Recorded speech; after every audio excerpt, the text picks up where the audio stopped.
Hello दोस्तों, कैसे हैं आप सभी।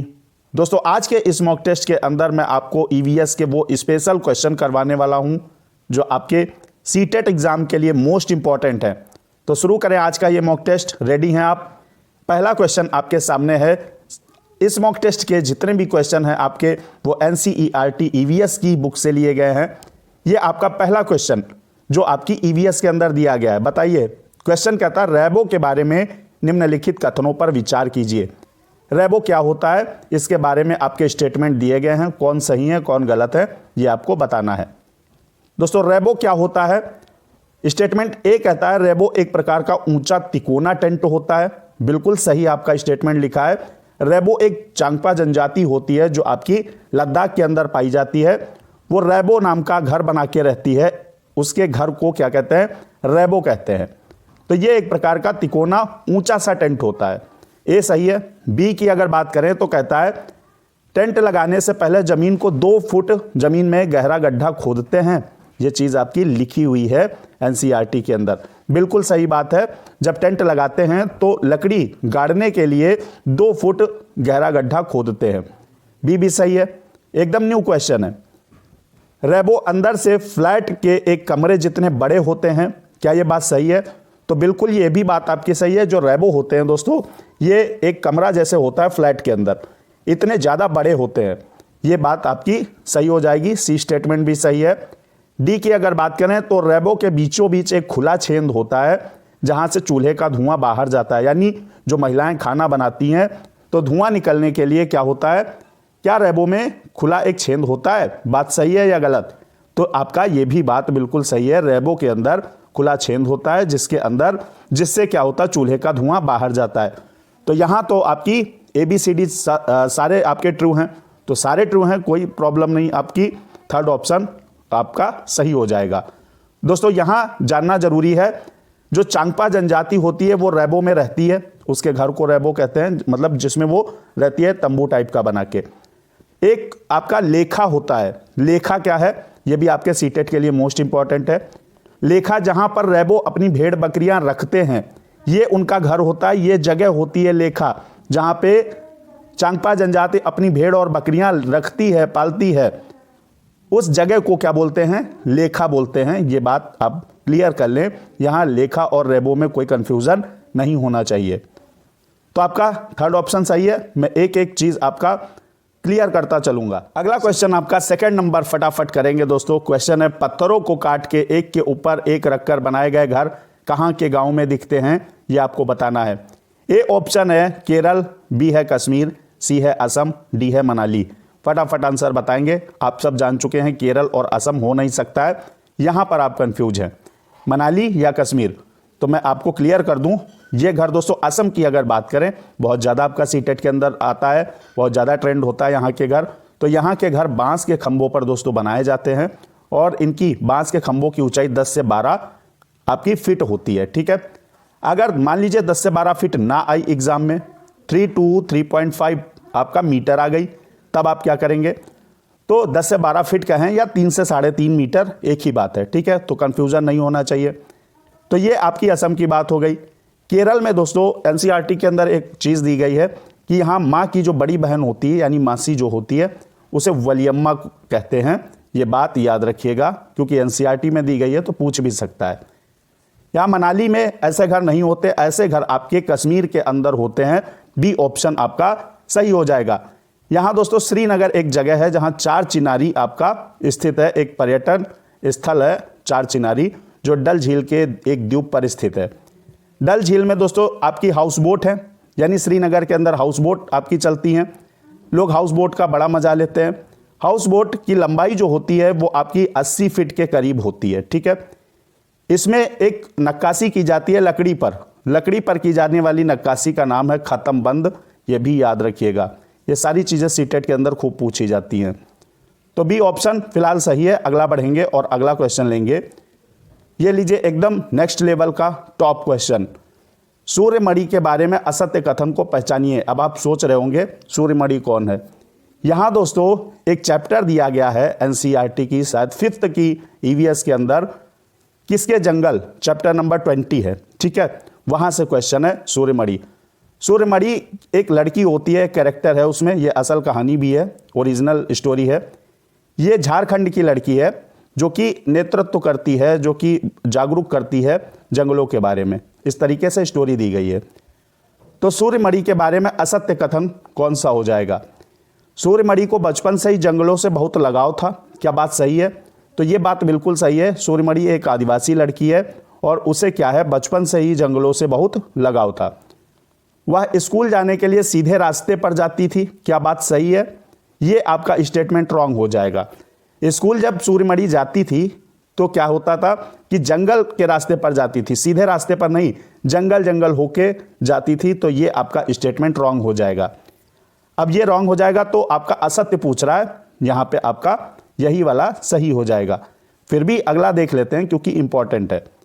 उनका पूरा परिवार पास वाले जंगल से जड़ी बूटी इकट्ठा करके बाजार में बेचता था, क्या बात सही है? बिल्कुल सही बात है। और डी कहता है इनकी माँ जो थी सूर्यमणि की, बांस की टोकरी बुनकर और गिरे हुए जो पत्ते होते थे पेड़ों से, उनके पत्तल बनाकर बेचती थी। यानी आपने थाली वगैरह देखी होगी, पत्ते की जो आपकी नेचुरल होती थी, नेचुरल थाली आपकी, आजकल की ये फाइबर वाली इस तरीके की नहीं। तो ये भी बात सही है, ये भी सही है और ए भी सही है। यहाँ बी आपका रॉन्ग है। लेकिन आपसे पूछा क्या है? असत्य, तो पूछा ही गलत है, तो आंसर भी आपका निगेटिव वाला हो जाएगा। अगला बढ़ेंगे दोस्तों। और हाँ, एक और चीज रह गई आपसे जो सीटेट के अंदर पूछी जाती है। जंगल अधिकार कानून जो है 2007, वो कहता है कि जो भी आदिवासी या जो भी जनजाति जंगल में 25 साल से रह रहे हैं लगातार, उन सभी लोगों का हक जो है उस जंगल से पैदा होने वाले संसाधन पर और उन जंगलों पर, उन सभी का हक है जो 25 साल से लगातार रह रहे हैं। ये आपका जंगल अधिकार जो कानून है वो बताता है। अगला जो क्वेश्चन है आपका 4 नंबर, बेस्ट क्वेश्चन है। ग्रेगर मेंडल के बारे में दिए गए कथनों में कौन सा असत्य है यानी सही नहीं है? ये आपके, इन्होंने क्यों फेमस हैं? इन्होंने दोस्तों क्या है, मटर के दाने पर प्रयोग किया था। आनुवंशिकता का पिता इनको बोला जाता है, ग्रेगर मेंडल को। अब यहां से स्टेटमेंट पढ़िए कौन सा असत्य है। ए क्या है, ये ऑस्ट्रिया के रहने वाले थे तथा इनका जन्म 1822 में गरीब किसान परिवार में हुआ था, क्या ये बात सही है? तो दोस्तों ये बात बिल्कुल सही है कि ग्रेगर मेंडल का जन्म ऑस्ट्रिया में हुआ था और 1822 में एक गरीब किसान परिवार में हुआ था।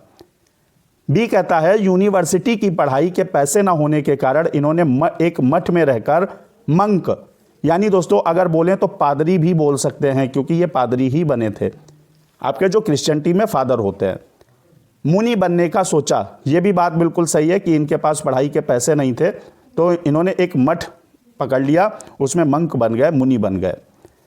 इन्हें पढ़ाई का बहुत शौक था, सी स्टेटमेंट कहता है, और इन्होंने कई परीक्षाओं में सर्वश्रेष्ठ प्रदर्शन किया, क्या ये बात सही है? तो बात तो यहाँ पे इतनी सही है, इन्हें पढ़ाई का तो शौक था लेकिन एग्जाम का नाम सुनते ही इनके पसीने छूट जाते थे। ये बात आपकी एनसीईआरटी के अंदर लिखी है। तो एग्जाम से बहुत ही डरते थे आपके मेंडल। तो यहाँ पे सर्वश्रेष्ठ प्रदर्शन तो छोड़िए, इनकी हवा टाइट हो जाती थी एग्जाम का नाम सुनते ही। तो सी ऑप्शन जो है वो गलत हो जाएगा, यहाँ रॉन्ग हो जाएगा। असत्य पूछ रहा है तो डी पढ़ लेते हैं, फिलहाल सी आपका इनकरेक्ट है। इन्होंने 7 साल तक मठ के बगीचे में 28,000 पौधों पर बारीकी से कई प्रयोग किए, क्या ये बात सही है? बिल्कुल सही बात है ये आपकी। तो यहाँ पे ए बी डी सही है और क्योंकि असत्य पूछ रहा है तो केवल सी वाला ऑप्शन सेकंड है, आपका सेकंड ऑप्शन सही हो जाएगा। अगला बढ़ेंगे और क्वेश्चन लेंगे। क्वेश्चन क्या है, निम्न में से कौन से वृक्षारोपण यानी एफॉरेस्टेशन, कल के मॉक टेस्ट में मैंने आपको डिफॉरेस्टेशन करवाया था, आज एफॉरेस्टेशन यानी वृक्षों को लगाना, डिफॉरेस्टेशन यानी वनोन्मूलन, वृक्षों की कटाई। तो अगर आप एफॉरेस्टेशन करते हैं तो क्या होता है रिजल्ट?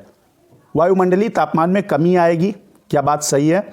तो अगर वृक्ष लगाएंगे आप तो जाहिर सी बात है कि वायुमंडलीय तापमान में कमी आएगी क्योंकि CO2 वगैरह इतना ज़्यादा अपना प्रभाव नहीं रख पाएंगी, ग्लोबल वार्मिंग इतना ज़्यादा नहीं बढ़ पाएगी, नहीं हो पाएगी।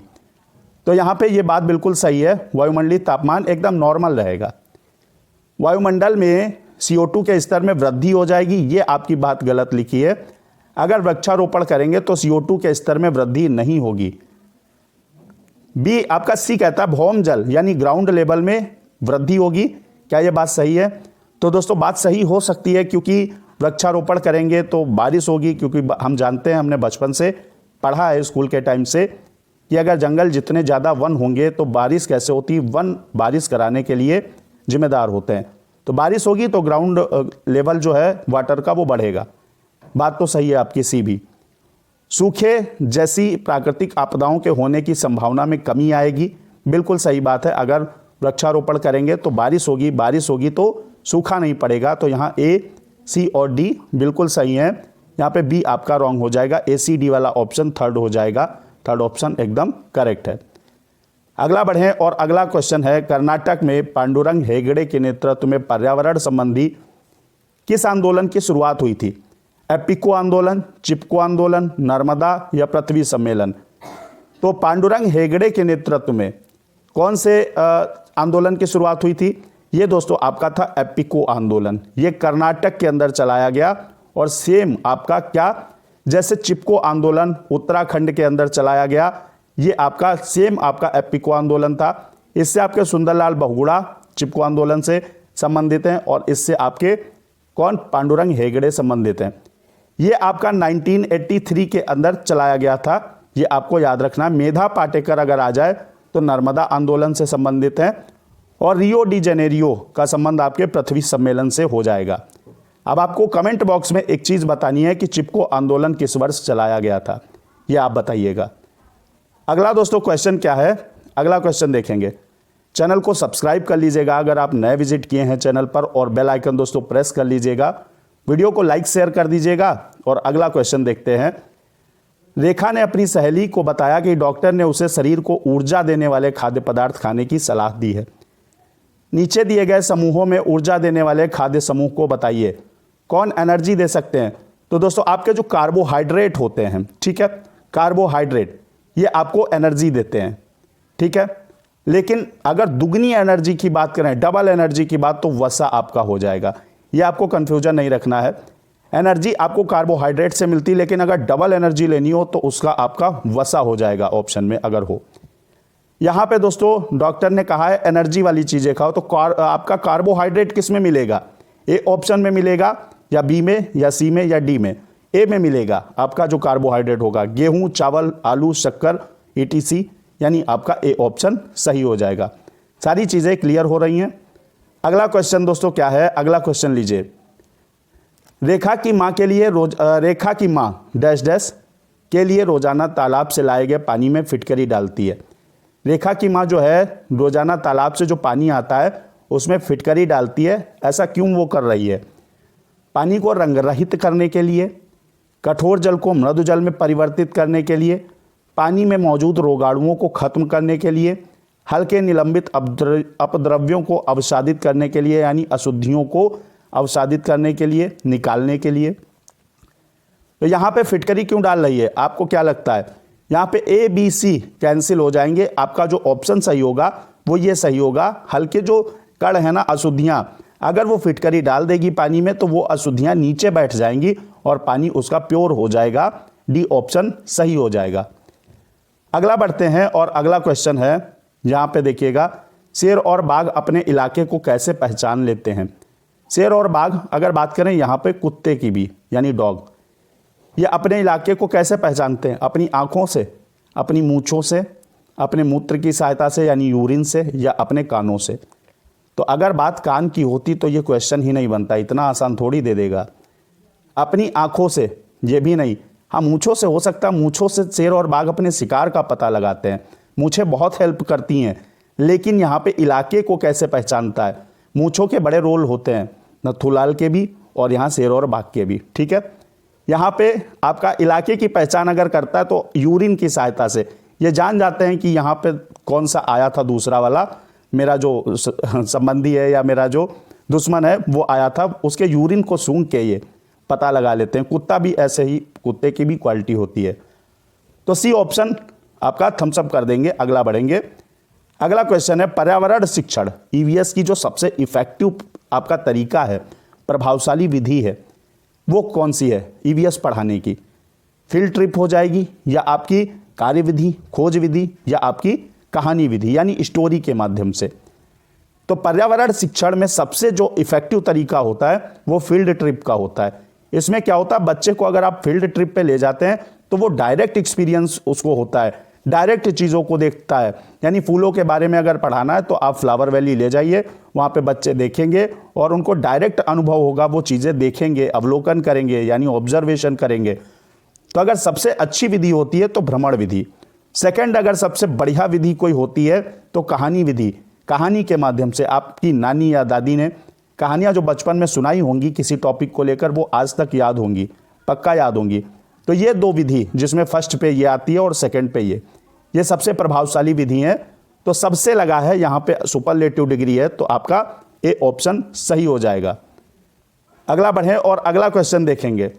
अगला क्वेश्चन है, तरुण भारत संघ एक गैर सरकारी संगठन है, एक एनजीओ है जो कार्य करता है। किसके लिए तरुण भारत संघ कार्य करता है, यहां जान लीजिए। तरुण भारत संघ की स्थापना भारत के जल पुरुष कहे जाने वाले राजेंद्र सिंह ने की। ठीक है, इनको जल पुरुष कहा जाता है भारत का। अगर पक्षी पुरुष यानी बर्डमैन बोला जाए तो सलीम अली को बोला जाता है, याद रखिएगा, सलीम अली। यहाँ पे तरुण भारत संघ की बात हो रही, इसका संबंध दोस्तों राजस्थान से हो जाएगा, इसको भी याद रखना है। अगर भीमा संघ आ जाए, भीमा संघ, ये भी बच्चों, इसमें बड़े के साथ बच्चे भी सम्मिलित हैं, ये भी आपके वाटर कंजर्वेशन से रिलेटेड वर्क आपका करती है। तो ये कर्नाटक से संबंधित हो जाएगी। कर्नाटक का होलगुंडी एक गांव है, ठीक है, वहां की पंचायत है। तो यहां बात करें, तरुण भारत संघ पूछ रहा है, ये सारी चीजें बेकार की नहीं है, मैं बहुत काम की चीजें आपको तैयार करवा रहा हूं। यहां पे दोस्तों आपका 11 जो है क्वेश्चन, तरुण भारत संघ की अगर बात करें तो क्या करता है, जल और वन संरक्षण के लिए, बाघों की रक्षा के लिए, गरीबी मिटाने के लिए, या उपरोक्त सभी।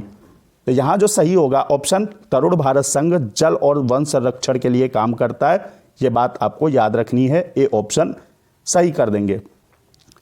बढ़े अगला क्वेश्चन 12 नंबर। दोस्तों अगला क्वेश्चन है, विद्यालयों में मिड डे मील जो एमडीएम मिलता है, इसके लिए प्रासंगिक क्या है। शिक्षण अधिगम के साथ इसका कोई लेना देना नहीं है। क्या बात सही है भाई, इसका शिक्षण के साथ कोई लेना देना नहीं, तो इसको बंद कर देना चाहिए। तो ये आपका क्या है, सबसे प्रासंगिक। इसमें बी पढ़ते हैं, देखते हैं। यह ईवीएस शिक्षण अधिगम के लिए एक अच्छा शिक्षण अधिगम का अवसर है, यानी ईवीएस पढ़ने के लिए अच्छा अवसर है। अच्छा, मिड डे मील की बात आई तो फूड, ठीक है, फूड क्या है, एक मेजर थीम है। तो यहाँ पे कह रहा है आपका अधिगम नहीं, तो इसका फूड है भाई। अधिगम यहाँ पे लेना देना क्यों नहीं है, बिल्कुल है, बच्चे पढ़ेंगे। ये कोर्ट का आदेश है, माननीय सुप्रीम कोर्ट का, सर्वोच्च अदालत का आदेश है कि जो बच्चे हैं उनको सबका अधिकार है कि उनको गर्मा गर्म भोजन मिलना चाहिए।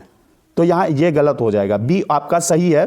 यहाँ कह रहा है ईवीएस शिक्षण अधिगम के लिए एक अच्छा अवसर है, बिल्कुल सही है, बच्चे पेट भर के खाएंगे तो अच्छे से पढ़ेंगे। बी ऑप्शन आपका क्लिक कर देंगे। अगला क्या है, यह उन बच्चों के लिए है जो खाली पेट आते हैं, ऐसा नहीं, भरे पेट वाले भी खा सकते हैं, सबके लिए गवर्नमेंट ने व्यवस्था करके रखी है। तो यहाँ पे सी भी प्रासंगिक नहीं है। यह शिक्षण अधिगम को बहुत ही मूल्यवान समय को बर्बाद करता, ओहो, बर्बाद नहीं करता है। यहाँ पे डी आपका जो है ऑप्शन वो भी गलत हो जाएगा। सबसे अगर सुंदर सुशील अगर कोई आपका ऑप्शन है तो बी है, बी ऑप्शन सही हो जाएगा। अगला दोस्तों क्वेश्चन मजाकिया क्वेश्चन है, तू धरती पे चाहे जहां भी रहे, तुझे तेरी खुशबू से पहचान लूंगा। भाई इन पंक्तियों से किसका संबंध हो सकता है, क्या चींटी का, रेशम का, कुत्ते का, या बाघ का। बाघ जो होता है आपका, ये अपनी फीमेल को बुलाने के लिए अलग आवाज़ निकालता है और अपने शिकार को पकड़ने के लिए अलग निकालता है। यहाँ फीमेल से तो सभी डरते हैं भाई, फीमेल से बाघ भी डरता है, तो यहाँ पे बाघ तो हो नहीं सकता। कुत्ते की इतनी औकात नहीं है। चींटी की बात करें तो ये बेचारी छोटी सी है, हालांकि ये स्मेल, एक जो चींटी चलती है आगे, वो दोस्तों एक स्मेल छोड़ती है जिसे दूसरी चींटियाँ फॉलो करती हैं, ठीक है। ये सोशल इंसेक्ट है, आपका सामाजिक कीट है। लेकिन ये जो पंक्तियां लिखी गई किसके बारे में सही हो जाएंगी, ये आपका जो सिल्क वार्म होता है, रेशम कीट जो होता है, इसके लिए सही हो जाएंगी। रेशम का कीट अपनी फीमेल को यानी मादा को कई किलोमीटर दूर से ही पहचान लेता है, उसकी खुशबू से पहचान लेता है। अब ये सॉन्ग एक मूवी के अंदर दिया गया है, क्या आप कमेंट बॉक्स में बता सकते हैं, थोड़ा आपका फनी भी हो जाए, मनोरंजन भी जरूरी है। तो यहाँ आप कमेंट बॉक्स में बताइएगा ये वाला सॉन्ग किस मूवी का है। यहाँ बी ऑप्शन सही हो जाएगा। अगला जो क्वेश्चन है, रस मिल जाने के बाद मधुमक्खियाँ जो हैं वो क्या करती हैं।